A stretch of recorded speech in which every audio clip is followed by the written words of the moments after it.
Assalamualaikum warahmatullahi wabarakatuh. Salam sejahtera untuk kita semuanya. Shalom, Om Swastiastu, Namo Buddhaya, salam kebajikan. Halo Sobat Kampus, kembali lagi di Kampus Talk, cerita dari ruang mahasiswa. Kali ini ditemenin bareng aku, Faliha Salmasyah, yang bakal nemenin kalian pada episode kali ini. Nah, episode kali ini cukup menarik nih Sobat Kampus, karena kita akan membahas tentang mengalir pengalaman global mahasiswa UIN Gus Dur ke Vietnam. Nah, dari judul episode-nya aja menarik banget nih. Nah, kita akan bakal ngundang dua narasumber yang sangat luar biasa yang berhasil lolos International Student Mobility Program to Vietnam. Langsung aja kita sapa dua narasumber kita hari ini, Kak Jingga dan Kak Fasya. Oke, halo Kak. Halo. Gimana kabarnya hari ini? Alhamdulillah. Alhamdulillah baik ya. Boleh kenalan dulu ke teman-teman Sobat Kampus ya. Kak, dari Kak Jingga boleh? Silahkan. Boleh. Halo semuanya, perkenalkan nama aku Jingga Fitria Melati dan biasa dipanggil Jingga. Aku mahasiswa semester 6 dari English Education Department. Oke, Kak Fasya gimana? Silahkan. Aku namanya nama lengkapnya Fasa Septia Ardiansyah, biasa dipanggil Fasa. Dari program studi Ekonomi Syariah semester 2. Semester Ya. 2, oke. Nah, mereka berdua ini adalah salah dua ya, karena yang lolos ke Vietnam tahun ini ada berapa Kak? Ada 10. Ada untuk 10. full Nah, event. yang lolos menjadi International Student Mobility Program to Vietnam. Wah, luar biasa sekali narasumber kita hari ini. Nah, hari ini kita akan membahas dan mengulik cerita di balik keberhasilan mereka ya. Nah, untuk yang pertama, perasaannya gimana nih Kak Jingga sama Kak Fasya? Perasaan pertama kali diumumin lolos nih ke International Student Mobility Program to Vietnam. Dari Kak Jingga dulu nih, perasaannya gimana nih? Oke, dari aku sih waktu itu ya. Waktu itu tuh bener-bener deg-degan banget, of course Deg-degan ya. banget. Walaupun kayak aku yakin nih gitu, tapi tetap aja kan gitu. Kayak hasil itu kan kita nggak tahu semua gitu. Jadi Iya. aku nggak berharap banyak, cuma I'll do my best gitu sebisanya aku aja. Dan ketika di tanggal pengumuman itu sempet kayak nggak yakin aku bakal keterima karena aku rasa banyak mahasiswa lain juga yang daftar tuh lebih dari aku gitu. Makanya pas itu tuh pas keterima itu sore kayaknya pengumuman tuh sore ya Iya, Syah? sore. Sore hari gitu. Sore hari aku bener-bener kayak nggak expect banget gitu. Langsung di chat sama ini kan sama pihak dari penyelenggara terus kayak I didn't expect that I did it gitu. Berarti pertama kayak nggak expect banget Iya, ternyata gitu. aku lolos loh gitu. Soalnya sempet minder juga kan Minder, gitu. iya. Kalau Kak Fasya gimana perasaannya? Sebenarnya hampir sama ya, tapi Hampir sama. saya tuh pas hari pengumuman tuh nunggu banget dari esok sampai sore tuh pantengin terus di Instagram International Office. Dan ternyata pas sore dikabari teman, kamu lolos ini di sini." Wah, langsung nggak nyangka gitu kan. Nggak nyangka, Langsung, nggak ya, expect itu nggak pertama kali expect. perasaan Iya, yang dirasain ya sama, pastinya iya, ya. pasti. Oke, kalau boleh tahu nih program International Student Mobility Program to Vietnam itu bergerak di bidang apa sih? Ini tuh nggak cuma tentang education ya, Iya. tapi juga ada apa aja Ada seminar, ada culture gitu. Culture. ASEAN culture terutama gitu kan. Gitu. Oke. terus juga visiting. Iya, visiting juga ke UNIF juga Nah, gitu. ke Nanti UNIF. juga ada apa tadi? Community service gitu. Community service. Banyak ya Banyak, programnya banyak. di bidang macam-macam ya. Ada edukasi Iya. juga, ada edukasi gitu. Nggak cuma education aja. Oke. Terus apa sih yang membuat kalian ini tertarik ikut kegiatan International Student Mobility to Vietnam tuh apa? Hal yang menarik banget. Jadi kalian tuh aku mau daftar nih, langsung kayak sangat seru banget kegiatannya. Apa nih? Kalian tertarik? Fasya dulu. Boleh? Boleh Kak Fasya dulu. Pertama tuh ya saya daftar karena ya awal tuh nggak pengen banget loh gitu keluar negeri. Keluar negeri, pengen pertama ya. Dari kecil kan kayak Mimpinya mesti kan keluar pasti negeri. keluar. Iya, Keluar gitu bener. gimana sih, naik pesawat itu gimana sih? Rasanya. Nah, karena ada kesempatan dari International Office, jadi saya iseng-iseng daftar aja lah. Semoga keterima. Ya alhamdulillah keterima. Ya salah satu motivasinya juga dari Mr. Sam. Mr. Sam itu Lulusan sini ya juga. lulusan Lulusan sini, sini. ya lulusan sini yang juga jadi pernah volunteer. Iya, volunteer. Volunteer. Jadi dia kayak penggagas kayak yang Iya, pave the way-nya iya. ke Vice Viet ini gitu. Sama-sama ke Vietnam juga. Iya, Iya, betul. sama Vietnam. Awal-awal masuk kampus UIN Gus Dur itu kan saya juga lihat ya postingannya Mr. Sam di Instagram. Jadi sangat menginspirasi banget.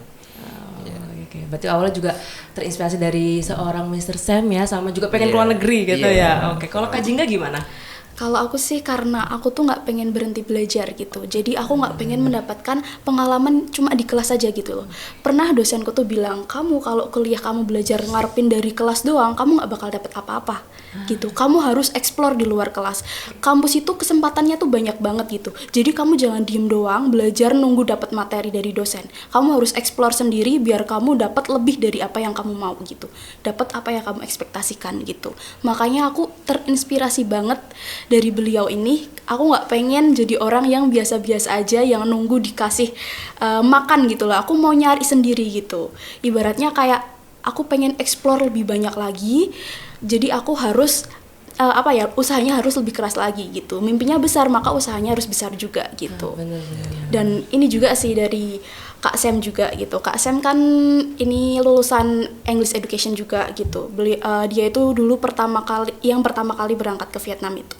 Dan beliau itu dulu itu malah ngalahin dari univ lain gitu, dan termasuknya univ yang lumayan beken di Indonesia gitu. Akhirnya aku tuh kepikiran kayak, oh iya, UIN itu nggak membatasi kamu loh untuk explore gitu loh. Bukan berarti kamu akan kalah karena kamu dari kampus yang kurang beken gitu ya. Karena kan ini yang satu itu pamornya lumayan gede kan gitu. Jadi kayak bukan berarti kamu bakal kalah karena kamu dari UIN gitu. Jadi kesempatan mahasiswa UIN itu sebenarnya banyak banget kalau kamu mau nyari gitu. Oke, bener-bener harus bener-bener mengolah kesempatan ya. Iya, betul. Jangan sia-siakan selagi menjadi mahasiswa, tentunya gitu harus sering-sering mencoba hal-hal baru begitu ya. Oke, bener-bener. Terus apakah kalian tuh sebelumnya pernah ikut kegiatan internasional sebelumnya? Apa ini pertama kali? Apa sebelumnya udah pernah? Gimana? Kalau Kak Jingga gimana? Kalau dari aku sendiri, it is the first time. Ini first That time I banget ya. Iya, first time. Kamu juga Sama, first sama, time. first Jadi time. emang- Insya Allah pasti langsung Iya. yang seru banget ya, pengalaman yang hal yang baru ya. Iya. Oke. Terus aku mau lanjut ke bagian proses seleksinya nih. Kalian udah cerita ini proses seleksi hingga lolos menjadi International Student Mobility to Vietnam. Dari proses awalnya ya, tahapan awal sampai akhir. Dari Kak Jingga boleh? Kalau dari aku sendiri, tahapan awal itu tentu aja ada yang namanya administrasi. Administrasi. Nah, administrasi di sini itu ada motivation letter, terus ada yang paling susah itu sebenarnya di motivation letter, karena kita harus niat kan ya, kita harus niat, kita harus mikir juga. Habis itu sama ini sih, TOEFL. TOEFL. Iya. Bahasa Inggrisnya harus mantep ya. Iya, karena kan ini internasional gitu. Kalau kita nggak bisa bahasa Inggris, kita gimana komunikasi di sana Kuncinya di gitu. situ tuh Iya. bahasanya. Dan pas itu untuk skor TOEFL itu minimal 450 gitu. Jadi kita harus melebihi itu biar kita bisa join program ini gitu. Waktu itu kayak deg-degan juga kan mau TOEFL, karena ini first time aku nyoba TOEFL juga dari UPB gitu. Jadi ya lumayan deg-degan. Habis itu setelah TOEFL kayaknya itu aja sih dari aku. Interview. Interview. Yang terakhir interview ya, Syah. Oke. Dan interview langsung pengumuman apa berapa hari? Beberapa hari Beberapa dulu, hari. iya. Beberapa hari dulu. Sekitar berapa? 3 hari. 3 hari. 3 hari. 3 hari. Oh iya. Interview itu tanggal 17 sama 18, terus announcement itu Iya. tanggal 22. 22 Mei. Iya, Mei. Oh, Oke. Nah, kamu kan untuk menuju dapat skor TOEFL 450 itu. Iya. Kamu persiapannya apa aja tuh? Untuk belajar Kalau bahasa dari Inggrisnya. aku sendiri belajar bahasa Inggris karena aku dari departemen bahasa Inggris ya. Iya sih, Jadi iya. kayak udah kesehariannya kepapar sama bahasa Inggris gitu. Dan di rumah juga notabene aku itu yang lumayan suka bahasa Inggris, nonton film, kalau scroll video juga ya videonya Inggris gitu kan, kayak lagu juga iya gitu. Jadi kayak tiap harinya itu terpapar bahasa Inggris gitu loh. Jadi kayak walaupun satu hari cuma dapat satu vocab, itu at least kamu belajar, at least kamu berproses gitu. Nah dari situ aku kayak akhirnya pas TOEFL itu aku lumayan gak deg-degan sebenarnya gitu, karena oh ya udah lakuin aja gitu, orang biasa juga kan gitu. Dan pas TOEFL persiapannya ya tentu harus belajar gitu, kayak recall memory lagi, recall semua materi yang dipelajarin, terus ya udah Bismillah aja Bisa. gitu. Ya. Alhamdulillah. Berarti memang dari kehidupan sehari-harinya ya, hobinya juga kan nonton film Iya. ya Inggris Iya, kayak gitu. gitu. Kalau TikTok juga isinya FYP-nya tentang Iya. ini, luar negeri ya mesti ya. Kalau Iya. Kak Fasya gimana persiapan belajarnya sampai ke TOEFL-nya ataupun persiapan pas bisa interviewnya tuh bisa jawab dengan ya lancar, itu apa persiapannya? Oke, yang pertama itu kan karena saya masih semester 2 ya. Semester 2. Ya, semester 2 itu kan dari saya sendiri belum lancar untuk bahasa Inggris. Jadi saya maksimalkan bahasa Inggris itu pakai ada tuh buku dari PIPI. Nah, buku PIPI itu sebenarnya strukturnya contoh-contohnya juga sama seperti nanti yang bakal di tes ketika waktu tes TOEFL gitu. Jadi saya belajar tuh pakai bukunya temen, pinjam bukunya temen, ya ngerjain soal-soal di sana, ngerjain semua listening, grammar structure, dan juga reading comprehension ya kayak, yaitu semua harus dilakuin berulang, konsisten. Kemudian juga ya seperti Kak Jingga bilang tadi, setiap hari juga terpapar berita bahasa Inggris, ya bisa lihat FYP, terus juga berita-berita tentang ekonomi ataupun yang lain gitu. Dan juga ya paling ngaruh sih nonton film itu pasti ningkatin banget ya kayaknya. Iya. Karena kan cara belajar orang itu beda-beda gitu. Iya sih, benar-benar ya. Dan kuncinya Iya. juga konsisten Iya, ya, walaupun konsisten. cara belajarnya berbeda, Iya. konsisten ya, Yang biar penting bisa itu lolos konsisten. begitu ya. Iya. Oke. Terus dari berbagai macam tahapan ya, tadi step by step hingga lolos, tahapan mana sih yang menurut kalian paling susah? Mungkin dari Kak Fasya, yang paling susah apa tuh tahapannya? Paling susah menurut saya tetap sih tes TOEFL itu. Tes TOEFL. Ya, karena pertama kali tes TOEFL bisa nggak ya nyentuh 450 di semester 2. Skor tertinggi itu soalnya Skor ya. tertinggi 450. Kalau di luar ekos kan PP juga minimal 400 ya. Iya. Kalau untuk bahasa Inggris, tadris bahasa Inggris itu 450. 450. Ya, ternyata ya alhamdulillah bisa. Jadi memang tes TOEFL itu yang langkah pertama gitu. Langkah pertama, kalau ini nggak bisa, selanjutnya itu gimana? Ya tetap nggak bisa lolos. Jadi harus ngulang tes TOEFL lagi kalau gitu. Tapi alhamdulillah saya cuma ngulang 1 doang. Jadi nggak bayar lebih. Oke. Ya, terus juga dilanjut sesi interview. Sesi interview itu Zoom ya Kak ya? Iya, Zoom. Oh, Zoom. interviewnya. Ya, Zoom. Putar apa itu interviewnya? Interviewnya seputar kayak kita itu motivasinya apa, terus kayak Iya. kenapa ikut ini gitu, apa yang bakal kita kasih gitu ke mereka. Apa kelebihan kekurangan kita? Gitu. Berarti kalian juga udah nyiapin programnya juga ya Iya. buat Iya. sesi interviewnya Iya. ya begitu. Oke Kak Fasya, untuk tahapan yang paling susah menurut Kak Jingga apa kalau Kak Jingga? Kalau menurut aku sih semuanya susah ya, karena ya jangan menggampangkan sesuatu lah gitu. bener. Dari motivation letter gitu, motivation letter itu soalnya kita harus niat gitu loh. Kita nggak bisa asal nulis aja gitu loh, karena motivation letter itu kayak first impression mereka ke kita nanti gimana gitu, kayak perkenalan gitu kan. Nah jadi di motivation letter itu kita harus nyertain apa aja sih biar first impression mereka itu baik ke kita gitu kan. Terus habis itu TOEFL of course, karena ya pas ngerjain TOEFL-nya sih kayak kok ternyata ada yang susah gitu kan, kayak yakin gak nih tembus 500 gitu kan, tembus Bikin first time juga ya? tembus 450 kan, ya first time juga pas itu, first time kebetulan kita bareng pas itu Iya, tes, bareng. iya Bareng. bareng, terus habis itu kayak oh ternyata tembus gitu kan, tembus sampai ya 450 cukup lah gitu. Akhirnya dari situ lanjut lagi kan step selanjutnya, lumayan susah juga karena kan interview ya, kita itu kalau udah nyiapin sesuatu nih tapi nanti pas ditanyain kita kadang blank kan, Iya, kayak bener. tiba-tiba nanti ngeblank aja gitu loh. Yang tadi disiapin itu kadang udah nggak tahu kemana gitu loh, Buyar udah semuanya. iya udah searching banyak-banyak kayak gitu, tapi tiba-tiba nanti pas ditanyain ya udah buyar gitu, karena ya gitu apa ya, nervousnya itu mesti ada gitu. Itu sih paling susah menurut aku, 3 itu, motivation letter, TOEFL sama interview. Berarti itu termasuk semua tahapannya itu susah semua Iya, ya. susah semua. Tapi susahnya ada kategori masing-masing, kayak misalkan di interview takutnya nervous, Iya, kalau TOEFL mungkin deg-degan. takutnya nggak sampai skor gitu ya. Oke, ini kan belum berangkat ya ke Vietnam. Nah, menurut kalian apa aja persiapan untuk keberangkatan ke Vietnam? Kak Jingga, apa aja persiapannya nih? Paling utama apa sih? paling utama paspor. Paspor. Iya. Iya, kan keluar negeri ya. Iya, Gitu, tanpa betul. paspor kan kita nggak bisa Saya keluar berangkat, kan oke. gitu. Pertama paspor, terus yang kedua apa tuh? Mental sih kalau aku. Mental. Oke. Ya kalau nggak mentalnya nggak kuat, ntar di sana tiba-tiba down gitu ya, Iya, jadinya gitu. nggak percaya diri, nggak confident ya. Oke. Terus hambatan dan tantangan kalian nih pas menjalani proses seleksi apa aja tuh? Proses seleksi. Iya. Mungkin dari Fasya dulu. Dari saya, dari aku pertama itu ya bagian interview sih paling susah itu. Interview karena first time interview harus bahasa Inggris melalui Zoom. Pertanyaannya juga sangat mendalam ya Kak ya. Iya. Selalu ditanyain ini alasannya apa, kenapa. Itu juga melatih public speaking langsung kan.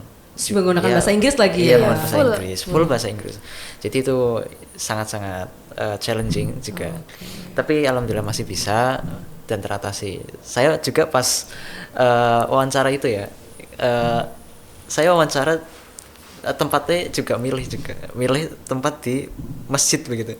Jadi sambil kayak doa gitu loh. Sambil tenang juga, cari ketenangan juga cari ya di ketenangan. masjid. Yang Iya. pertama kan harus cari ketenangan ya. Iya benar-benar. Cari ketenangan di masjid sambil interview ya. Iya. Interview dan alhamdulillah keterima.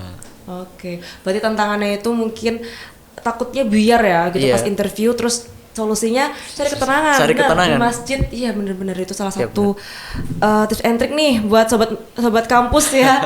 Buat cari ketenangan bisa interviewnya di mana? Di masjid, Masjid. gitu. Sambil Oke. berdoa. Sambil berdoa. Jalan pintas Jalan berdoa. pintas. Kalau Kak Jingga apa tuh? Hambatan dan tantangan, boleh sekalian solusinya juga apa tuh? Kalau aku hambatan dan tantangannya sih itu ya tadi sama sebenarnya di interviewnya gitu. Interview. Kayak ya solusinya kita harus latihan speaking terus gitu. Kalau di environment kita kan kayak ini ya langka banget orang-orang yang speaking bahasa Inggris gitu. Sedangkan kita untuk speaking itu kita butuh lingkungan yang seperti itu. Iya. Gitu. Nah, jadi apalagi saya ini udah internship di International Office ya. Saya juga menghadapi mahasiswa internasional. Nah, di situ saya kayak ngerasa confident tuh ngomong pakai bahasa Inggris, mulai confident gitu karena mereka itu nggak peduliin struktur grammar. Tapi mereka yang penting itu kita berdua komunikasi dan kita berdua nangkep apa yang kita maksud satu sama lain gitu. Yang penting di komunikasinya itu gitu, nangkep maknanya.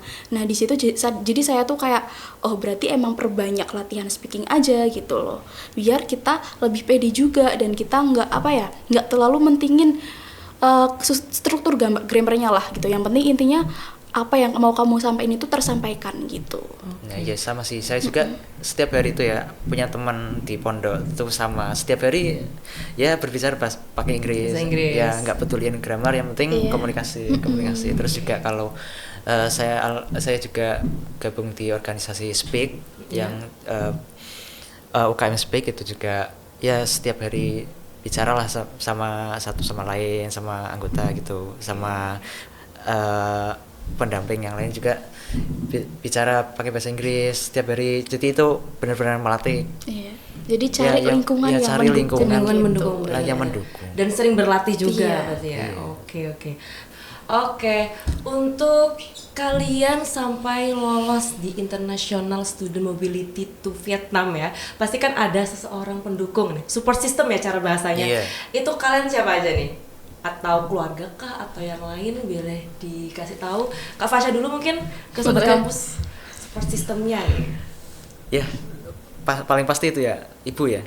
Ibu, paling pasti ibu. Dari awal saya join tuh, dari awal saya masuk daftar itu paling pertama ya ngabari ibu, minta doa ke rumah, sowan, cium tangan ya. Juga minta doanya, ibu saya mau daftar ini, doain ya moga lolos gitu kan. Itu setiap hari juga, setiap sesi ini lolos, minta doa. Itu juga support system yang sangat saya harapkan, saya sangat kagumi lah. Oke. Iya. Kak Jingga? Kalau dari aku sendiri banyak sebenarnya ya, Iya. dari orang tua apalagi gitu kan, karena Pertama. sebelumnya juga mau join program ini tuh mikir-mikir dulu gitu kan. Ini tuh internasional tingkatnya gitu loh, bukan ke luar kota gitu loh atau luar pulau, udah ke luar negeri gitu kan. Jadi aku tanya dulu boleh apa enggak gitu kan, minta persetujuan dan dari dua orang tua aku juga menyetujui gitu, nggak pernah mereka itu termasuknya nggak pernah melarang aku untuk explore gitu. Jadi kayak aku bersyukur banget, dan kayak mereka juga pernah bilang kayak kami itu nggak punya warisan apa-apa selain pendidikan buat kamu gitu. Jadi di situ aku ngerasa kayak iya juga, makanya ketika aku diberi kesempatan untuk kuliah nih, dibiayai untuk kuliah, aku nggak mau jadi orang yang kayak ya udah kuliah pulang dong gitu. Jadi aku mau ekspor sebanyak mungkin karena orang tua aku juga mengeluarkan banyak hal di sini gitu untuk membesarkan aku sejauh ini gitu loh gitu. Selain itu sih dari ini juga, dari kepala international office juga, karena aku intern di situ juga kan ya, jadi lumayan sering ngobrol gitu sama beliau gitu, ngobrol, dan beliau juga memotivasi aku gitu. Beliau pernah bilang kayak sekali kamu keluar negeri kamu bakal ketagihan gitu.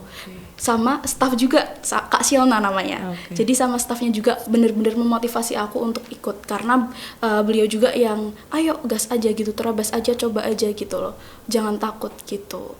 Karena sebenarnya yang ini membatasi kita untuk tumbuh itu sebenarnya ketakutan dalam diri kita sendiri menurut aku gitu. Jadi kayak ya udah, kalau kamu takut kamu nggak akan pernah bisa tumbuh gitu. Jangan takut dan terabas aja gitu. Boleh ngasih kata-kata terima kasih, ucapan terima kasih mungkin ke support system kalian yang udah ngasih kalian semangat hingga lolos ya di International Student Mobility to Vietnam. Boleh nih dari Kak Fasya atau Kak Jingga, silahkan. Aku dulu, Pak. Ya, hadap kamera ke Sobat Kampus. Untuk yang pertama, untuk ibu saya, terima kasih selalu support saya setiap hari, selalu doain saya. Semoga lancar saya bisa lancar di Vietnam, saya lancar di sana. Minta doanya lagi ya Bu, semoga bisa lancar, semoga bisa sukses ke depannya. Sangat appreciated untuk ibu saya. Kemudian yang kedua juga untuk teman saya Saidin. Kalau kamu nonton di sini ya, lu benar-benar support sistem gue setiap hari, ngobrol itu benar-benar ngebantu. Kemudian juga untuk teman-teman UKM Speak yang selalu mentoring, selalu ngajarin bahasa Inggris, terima kasih banget. Ya banyak ya. Kemudian yang terakhir untuk dosen-dosen dan juga Mr. Sam dan juga Mr. Idham Badruzaman, itu salah satu speaker di Global Readiness by International Office. Dia benar-benar menginspirasi saya untuk mengikuti program ini. Terima kasih. Kak Jingga gimana? Mungkin sebelumnya terima kasih untuk kedua orang tua saya, ibu, ayah. Terus terima kasih juga untuk keluarga besar saya, kakak-kakak saya, adik saya yang selalu mendukung saya dan selalu percaya kepada saya. Terima kasih untuk Ibu Dini, Mbak Silna, dan terima kasih juga untuk teman-teman saya yang selalu support saya, untuk ESA, English Student Association, HMPST BIG, terima kasih juga. Tanpa kalian juga saya nggak akan pernah ada di sini. Jadi saya tuh tumbuh banyak banget di HMPS gitu loh. Jadi kayak belajar banyak dan akhirnya bisa sampai sini. Terima kasih untuk kalian, untuk teman-teman semuanya terima kasih. Untuk ibu dan bapak dosen, Mr. B, Ibu Eros, terima kasih banyak. Semoga nanti saya bisa lebih menginspirasi mahasiswa-mahasiswa lain untuk terus bertumbuh dan nggak takut untuk explore lagi di luar kelas. Gitu. Oke. Sedih nih aku jadi dengar ucapan terima kasihnya ya untuk para support system kalian ya. Oke. Satu lagi nih pertanyaannya. Tips and trick buat mahasiswa, khususnya mahasiswa baru ya, biar semangat untuk mengikuti kegiatan, salah satunya kegiatan International Student Mobility ini. Kalian bisa kasih tips and tricknya nih atau motivasi gitu ya ke teman-teman. Silakan, siapa nih duluan? Boleh? Dulu? Oke, jadi sebenarnya ini fun fact juga ya. Fun fact, aku suka banget sama film Disney. Film Disney, apalagi Disney Princess. Kayak kita semua pas kecil mesti punya kayak mimpi pingin jadi bener. Disney Princess gitu kan, apalagi yang cewek-cewek gitu kan. Terus aku suka banget rewatch Cinderella. Udah multiple times banget aku nonton itu. Dan satu quotes yang paling aku ingat adalah have courage and be kind. And I hope that you all can find the courage to disappoint everyone that disappoint everyone that want you to stay small gitu. Jadi aku harap kalian nggak peduliin omongan orang lain untuk terus tumbuh gitu loh. Jangan peduliin orang lain yang terus ngebuat kamu ngerasa kecil, karena dunia ini itu lebih besar dari orang-orang yang ngebuat kamu ngerasa kecil gitu. Oke. Kak Fasya, Oke. apa? Tadi apa pertanyaannya? Tips and trick nih, Tips atau and trick, ya? motivasi buat Motivasi. mahasiswa. Mungkin tips and trick dulu. Yang pertama itu ya, harus baca setiap langkah itu dengan cermat ya. Yang pertama itu kan ada juga nulis esai. Iya, motivation Motivation letter. Jadi di motivation letter itu kalau bisa tulis serinci-rincinya apa yang hal besar yang pernah dicapai ya. Iya. Yang pernah dicapai itu ditulis secara runtut, secara struktur. Ketika nulis juga gramatikal juga harus diperhatikan. Ada juga CV. Jangan lupa CV ya Kak ya. Iya. Cari masukin CV, pengalaman yang dicari, kemudian juga apa saja skill-skill yang mumpuni yang bisa dimasukkan. Kemudian juga untuk TOEFL. Iya, belajar. TOEFL itu harus bertarung dengan waktu. Berapa waktu Kak?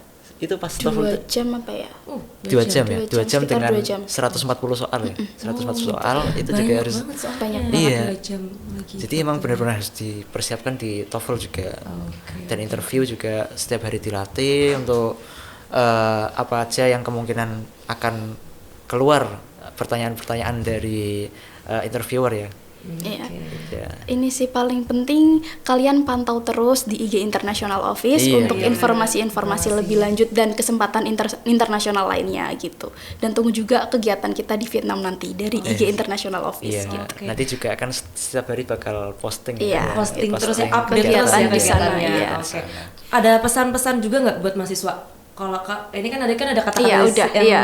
film Disney Iya. ini ya, Cinderella ya. Kalau kamu ada nggak pesan-pesan atau kata-kata motivasi buat mahasiswa atau sobat kampus di rumah? Mungkin quote yang singkat aja ya. Oke.